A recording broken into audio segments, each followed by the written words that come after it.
នៅក្នុងដំណើរចុះត្រួតពិនិត្យនៅភាគខាងជើងនៃតំបន់ហ្គាហ្សាកាលពីថ្ងៃច័ន្ទទី13ខែកក្កដាឆ្នាំ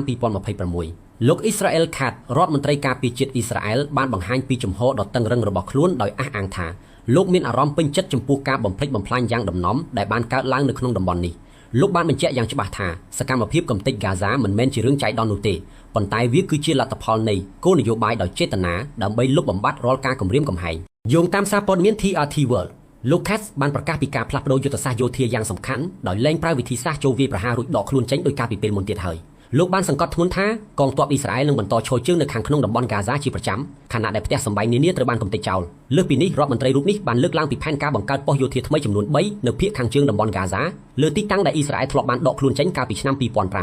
ប៉ុស្តិ៍យោធាទាំងនេះត្រូវបានគេដឹងថានឹងក្លាយជាកន្លែងស្នាក់នៅសម្រាប់ក្រុមអ្នកតាំងទីលំនៅដែលជាជំហានដំបូងក្នុងការបង្កើតជាសហគមន៍ជនស៊ីវិលអចិន្ត្រៃយ៍ដើម្បីពង្រឹងការគ្រប់គ្រងរបស់អ៊ីស្រាអែលលើតំបន់នោះគួរបញ្ជាក់ថាចាប់តាំងពីខែតុលាឆ្នាំ2023មកអ៊ីស្រាអែលបានបើកប្រតិបត្តិការយោធាយ៉ាងធំធេងជាការឆ្លើយតបនឹងក្រុមហាម៉ាស់ដែលបណ្ដាលឲ្យជនជាតិប៉ាឡេស្ទីនជាង 73000 នាក់បាត់បង់ជីវិតដែលក្នុងនោះភាគច្រើនជាស្ត្រីនិងកុមារហើយមនុស្សជាង 173,000 នាក់ទៀតបានរងរបួសបច្ចុប្បន្នហេដ្ឋារចនាសម្ព័ន្ធស្ទើរតែទាំងស្រុងនៃតំបន់ហ្គាហ្សាត្រូវបានកំទេចចោលហើយប្រជាជនស្ទើរតែទាំងអស់បានក្លាយជាជនភៀសខ្លួនដោយសារចំនួនដ៏បង្ហូរឈាមនេះ